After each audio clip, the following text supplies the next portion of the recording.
Bonsoir à vous tous, très chers amis, et bienvenue une fois de plus dans cette émission à la recherche de l'amour. Et nous sommes ici enthousiastes, nous voulons vous voir avancer, nous voulons vous voir développer dans votre vie sentimentale, dans votre vie amoureuse, quel que soit votre état sentimental aujourd'hui, comme nous disons toujours, la solution existe.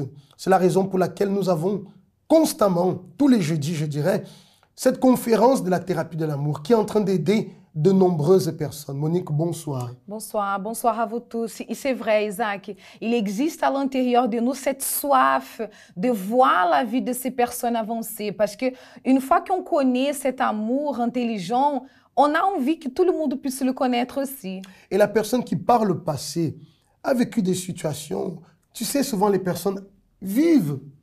Elle se dit, mais c'est comme ça la vie. Elle se dit, ah, mais ça c'est mon destin.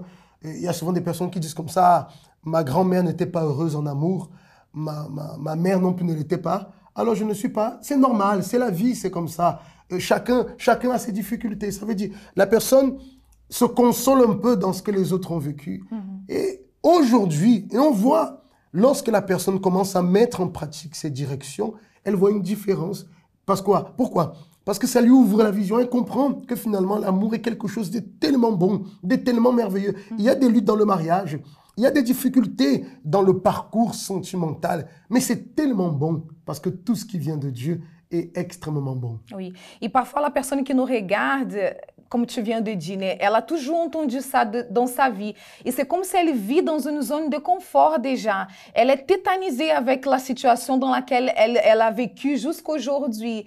Mais là, cette émission, elle est justement pour pouvoir faire bouger quelque chose dans son intérieur. C'est pour que la personne elle puisse ouvrir sa vision et voir que ça peut exister un autre côté de ce que c'est l'amour. Exactement. Alors, préparez-vous et, comme on dit, retroussez les manches pour pouvoir investir. On va voir en ce moment le témoignage de M. Rony et Mme Huguberta qui sont venus, qui sont arrivés ici aux conférences de la thérapie de l'amour aussi, dans une situation, je dirais, un peu difficile, un peu catastrophique, un conflit, un problème, difficulté, mais aujourd'hui, totalement restauré, parce qu'ils ont suivi une nouvelle direction. Je dirais la direction qui apporte vie au mariage, vie à la vie sentimentale. À tout de suite.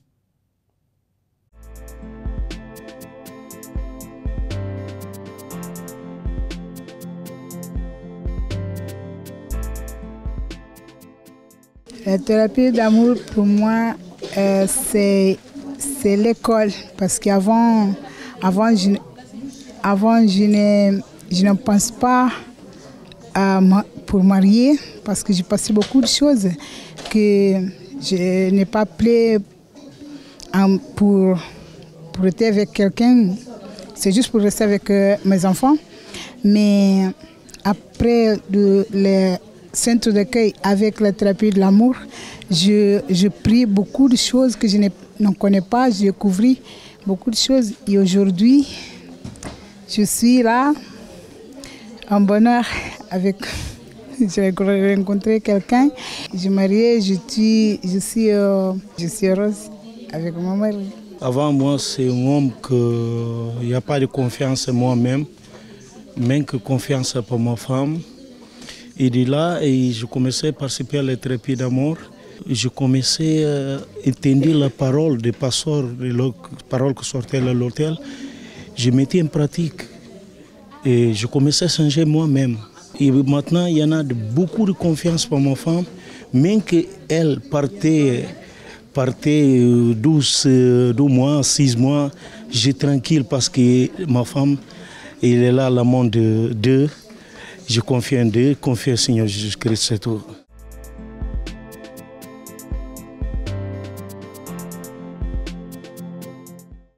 Voyez comme ce travail de la thérapie de l'amour et les conseils qui sont inspirés de Dieu parce qu'ils viennent de la parole de Dieu.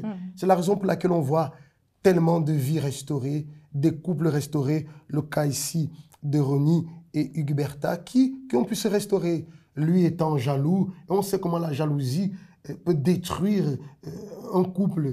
Manquer de confiance, exactement ça, le manque de confiance finit par entraîner la jalousie. Et ça aussi, c'est un problème intérieur. Il faut que cela soit traité.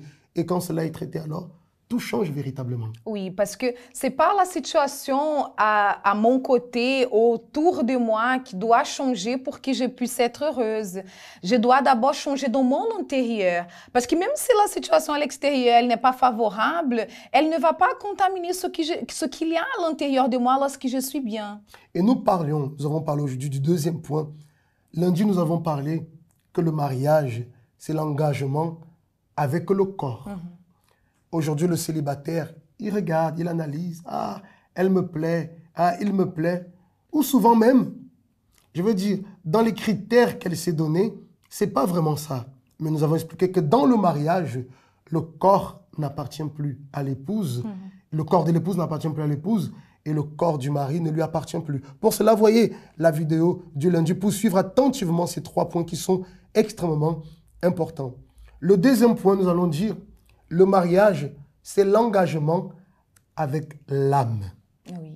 Et ça, c'est un point extrêmement important. Tu disais lundi, Monique, que les années vont passer. Le corps, des 21 ans, des 19 ans, de 20 ans, de 30 ans, 20 ans après, ce n'est plus le même. 30 ans après, ce n'est plus le même. Il y a des rides, le corps est plus fatigué, on a un peu grossi, on a pris du ventre, on a pris des petits bourrelets, enfin, tout change. Ce n'est plus le même corps. Et c'est là maintenant, il y a toujours cet engagement avec le corps. Tu parlais du fait de prendre soin de soi, etc. Mais l'engagement du mariage aussi, c'est avec l'âme. Et c'est un point. L'âme, elle ne vieillit pas.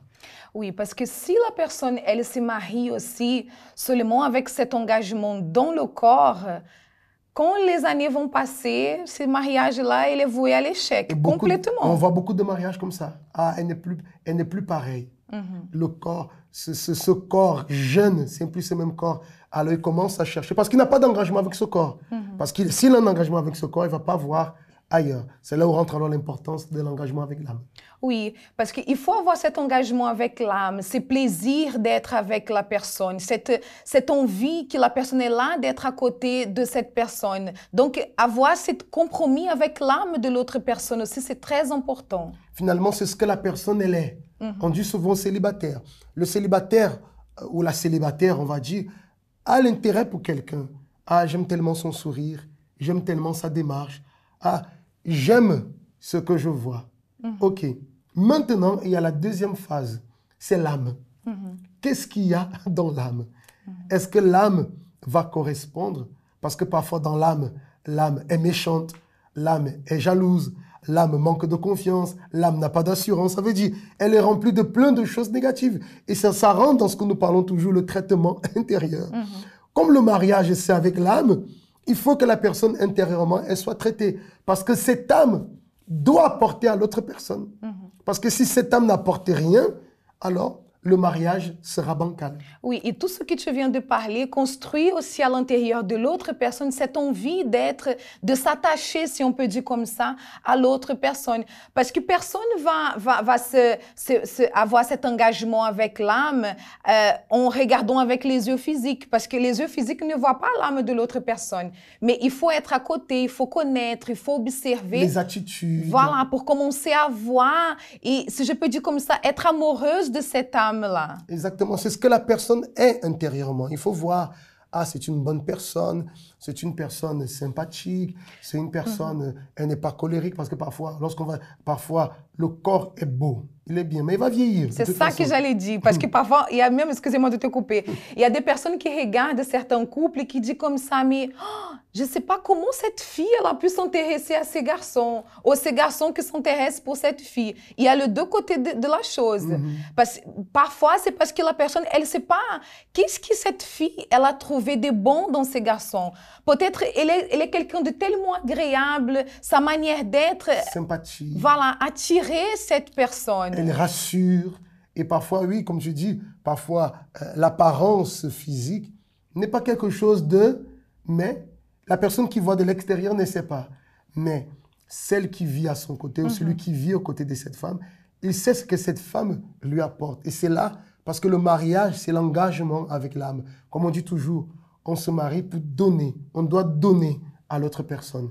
Si on n'a rien à donner, alors le mariage va être un échec, malheureusement. Oui, parce qu'il y a des personnes aussi qui regardent et se disent, mon Dieu, je ne sais pas comment ce monsieur il a réussi à être jusqu'à aujourd'hui avec cette personne-là.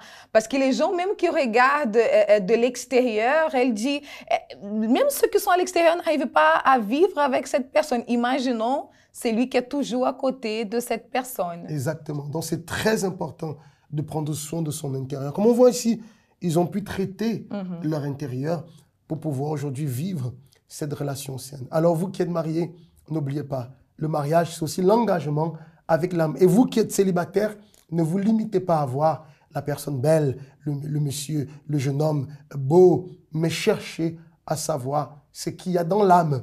Parce que le mariage, c'est l'âme. Parce que le corps, comme on dit, va passer, ces rides vont venir, le corps va vieillir. On voyait un jour une vidéo très intéressante où le monsieur disait comme ça, sa femme a eu un accident, elle n'avait plus la beauté physique qu'elle avait avant. Mais il a dit, je ne me suis pas marié seulement avec son corps, mais avant tout, c'est avec son âme. Parce que le corps est détruit, mais l'âme, la personne qu'elle est, demeure toujours.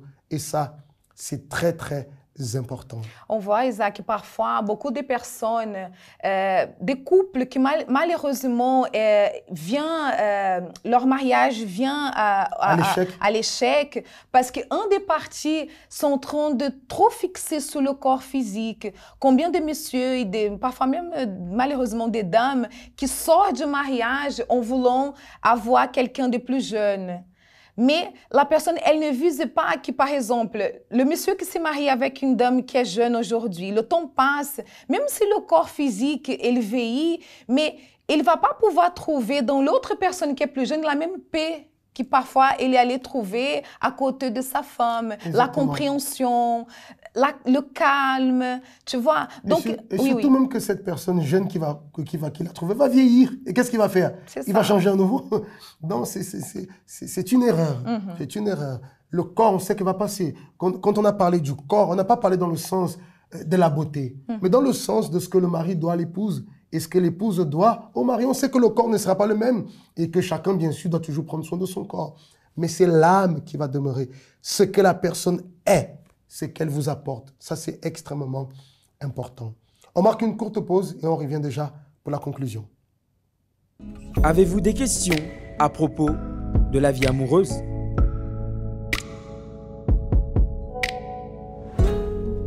Posez vos questions sur notre WhatsApp par message texte ou en envoyant un audio au 06 59 96 11 60.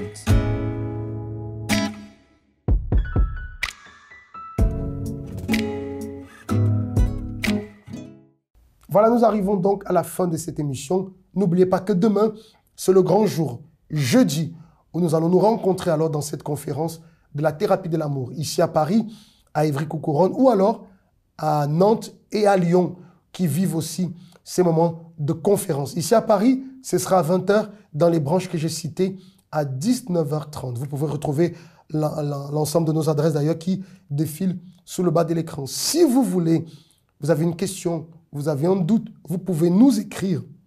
Vous avez le numéro WhatsApp ou alors laissez un message audio. N'appelez pas parce que vous n'allez pas avoir de réponse, mais écrivez plutôt ou laissez un audio. Et avec plaisir, nous allons pouvoir vous répondre. Et demain sera le grand jour de la concordance. Ne venez pas demain seul à la thérapie de l'amour. Venez avec une personne. La Bible dit que si deux personnes s'accordent pour demander quelque chose au Père, le Père va le leur accorder. Alors, vous allez vous accorder avec une personne. Invitez cette personne à être avec vous dans la thérapie de l'amour pour lutter ensemble. Et tous ensemble, dans une union de foi, nous allons élever notre clameur. On dit toujours qu'on ne peut pas séparer amour et foi. Alors le grand rendez-vous est demain.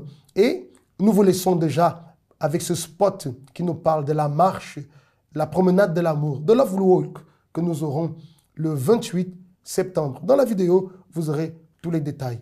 À très bientôt. The Love Walk, la promenade de l'amour.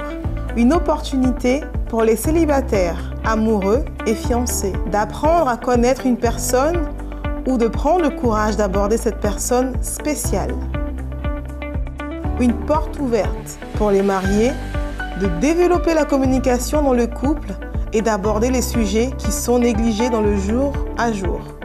Venez participer à cet événement spécial pour investir davantage dans votre vie amoureuse. Samedi 28 septembre à 14h30 au parc de la Courneuve, entrée Marville, près de l'arrêt du bus 150, arrêt Cité Floréal.